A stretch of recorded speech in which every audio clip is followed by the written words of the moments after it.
Migration is supposed to be the great escape, the chance for a Jamaican family to finally secure the better life. But for thousands of couples landing in New York, London, or Toronto, this isn't the beginning of a dream, it's the start of a domestic war. In the diaspora, Jamaican marriages are collapsing at a rate we've never seen before. And the reason isn't just infidelity or money, which I think is the number one reason. It's a silent cultural earthquake that most people are too afraid to talk about. Why is it that couples who survive the hardest struggles in Kingston trenches or the country hillside often fall apart once they hit the suburbs of the US, UK, or Canada? Is it the cold weather, or is there a fundamental shift in the Jamaican DNA that happens the moment you clear customs? Today, we are peeling back the layers and the real reason most Jamaican marriages fail in the diaspora. And trust me, the answer is more controversial than you think. To understand why things break in a foreign, we have to look at how they are built back home. In Jamaica, the traditional family structure, while often complex, is anchored by specific cultural expectations. Even though the man of the house might not always be the sole breadwinner, the respect given to the male figure as the provider and protector is a cornerstone of the YAAD household. But here's the thing, back home, you have a support system. You have the grandma down the road, the auntie who watches the kids, and the big man community that keeps things in check. Marriage in Jamaica is a communal effort, but when you move to the diaspora, that support disappears. You're trapped in a 2-bedroom flat in a city that doesn't care about your big man status. Now let's talk about the real elephant in the room. The power shift in the Caribbean. Men often held the economic keys, but in Western economy, it loves Jamaican woman.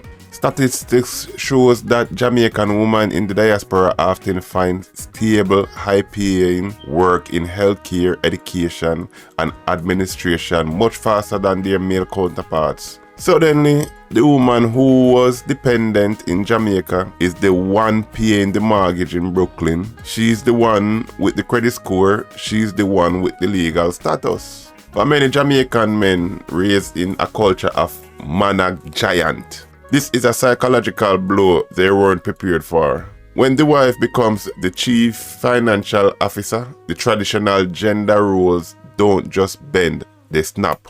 We see a rise in resentment. The man feels small up and the woman feels burdened. This isn't just a financial issue, it's an identity crisis. But it's not just about who brings home the bacon, it's about the foreign influence. In Jamaica, there's a cultural stigma around divorce. You make your bed, you lie in it. People stay together for the picking or the look of things. In the diaspora, the rule changed. Jamaican women realize they have options. They see their co-workers getting no-fault divorces. They realize the law protects them in ways it didn't back home. The sufferification that was seen as a badge of honor in Jamaica becomes a deal breaker in the UK. And then there's the serial migration trap. One partner goes up first, usually the woman, to prepare the way. She spends 2 to 3 years becoming independent, making her own friends and adapting to the foreign lifestyle. By the time she sends for the husband, she's a different person. He arrives expecting the YAAD wife he left behind, but he meets a Western woman who doesn't take tracing or bossing anymore. Here's the truth that nobody wants to admit.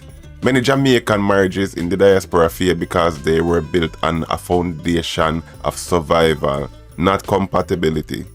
Back in Jamaica, the marriages was often a strategic alliance to escape poverty. Once the poverty is gone and the survival pressure is lifted, the couple realize they actually have nothing in common. Without the village to intervene and with the Babylon system encouraging individualism, the cracks become cannons. We also have to address the infidelity loophole in Jamaica.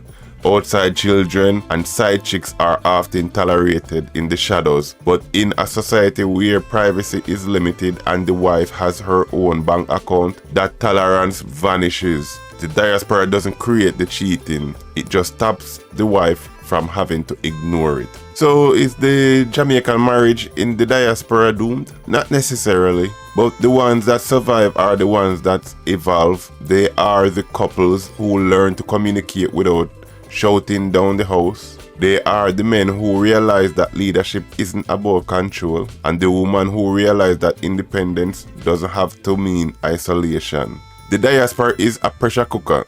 It will either turn your marriage into a diamond or it will blow it apart. The choice depends on whether you are still trying to live by the rules of the 1990s Kingston in a 2026 London. But I want to hear from you. You've seen the stats, but what's the reality on the ground? Do you think the diaspora spoils Jamaican women, or does it finally give them the freedom they deserve? And for the men, is the Western system set up to fail the Jamaican father? Drop your thoughts below. Let's have a real respectful discussion. Don't forget to like the video. And if you happen to subscribe, remember this is YAAD Vibes. I'm your host, Germs.